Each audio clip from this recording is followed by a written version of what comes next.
ہم کل سے آئے ہیں، ٹھیک ہے. تو اب جو ہمارے کافی سردار پیچھے آئے ہیں، سینیٹر صاحب بھی آئے ہیں، تو خان صاحب کی کال تھی ہمیں ادھر جان پہنچانا تھا. وجہ کیا ہے خان صاحب کیوں زیادہ پسند ہے باقی اور خان صاحب میں فرق کیا ہے؟ خان صاحب ایک ایماندار انسان ہے، اور باقی آپ سب کو پتہ ہے کہ امپورٹڈ حکومت جو ہے سارے چور کھڑے ہیں. حکومت کہہ رہے ہیں پیسے کہاں ہیں، اس نے گڑی بیچی ہے تو شہانہ سے فلڈ ریلیف سے. بات یہ ہے کہ یہ اصلی کی بات ہے، ان کو اور کچھ مل نہیں رہا ہے، وہ گاڑی کی طرف جا رہے ہیں. جو اپنا توشہ خانہ کھولیں گے تو یہ بھی ان کو مجبوراً بند کرنا پڑے گا. اچھا کیا لگتا ہے کتنے لوگ ہوں گے آج کے اجتماع میں؟ انشاءاللہ میں تو یہ سمجھتا ہوں کہ لاکھوں کی تعداد میں لوگ آئیں گے.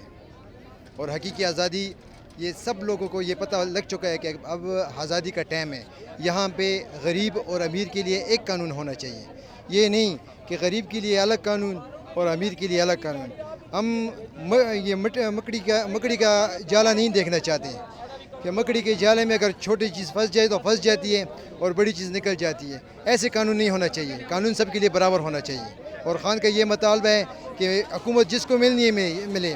الیکشن کی ضرورت ہے، فوراً ضرورت ہے، کیونکہ ان لوگوں نے معیشت تباہ کر دی ہے. پاکستان کی یہ دیوالیہ پن 95% تک پہنچ گئے، اور اللہ اس ملک کو بہتر بنائے، اور بہتر اس کے لیے اچھے حکمران کی ضرورت ہے. جو بھی آئے فوراً الیکشن ہونے چاہیے، جو بھی آئے ہمیں منظور ہوگا. اچھا عمران خان صاحب پہ حملہ ہوا ہے، اس کی FIR ابھی تک درج نہیں ہوئی. آج بھی جیسے کہ ایجنسیز کی جو رپورٹ ہے اس کے مطابق دوبارہ سے حملے کی اطلاعات موجود ہے. آپ کو کیا لگتا ہے کون ان کو سزا دے گا جس نے خان صاحب پہ حملہ کرایا ہے؟ بات یہ ہے کہ جو یہ امپورٹڈ حکومت بیٹھی ہے ان سے تو ہمیں امید ہی نہیں ہے، یہ تو نہیں کر سکتی ہیں.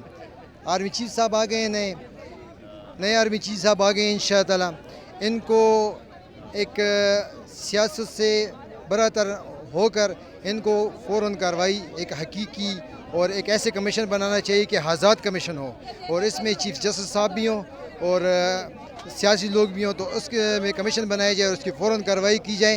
اور FIR درج نہ ہونے کی یہ نااہلی ہے. جب ایک سابق وزیر اعظم کی یہی تو بات ہم کر رہے ہیں حقیقی آزادی کی، جو کہ سابق وزیر اعظم جو ایک لیڈر ہیں اس کی FIR درج نہیں ہوگی تو غریب بندی کی کیسے درج ہوگی؟ سر اس سے پہلے باجوہ صاحب کی جب آپ لوگ کی حکومت تھی وہ بھی اچھا تھا، اب جیسے کہ اس کی حکومت ختم ہو گئی تو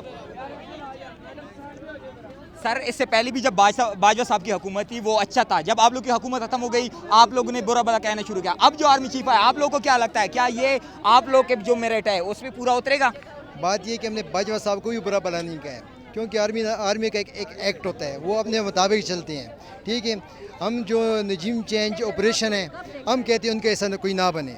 کیوں کہ اگر کسی کے گھر میں بھی کوئی اگر کوئی آپ کے علاقے والے آپ کو کہیں کہ آپ کا منڈا خراب ہے، ٹھیک ہے، تو آپ اس کی پیچھے کارروائی دیکھو گے کہ وہ واقعی صحیح کہہ رہی ہیں یا غلط کہہ رہی ہیں. اگر ٹبر کہے تو پھر آپ کو یقین ہو جائے گا. بعد میں آپ کو یہ کہنا چاہتا ہوں اچھے برے ہار کے در بیٹھے ہیں. عمران خان یہ نہیں کہتے کہ آپ نے ان کو پکڑ کے پھانسی دے دینی ہے. عمران خان ان کو کہتے ہیں کہ آپ کارروائی کریں، جو برے ہیں ان کے پیچھے کارروائی کریں. بہت شکریہ.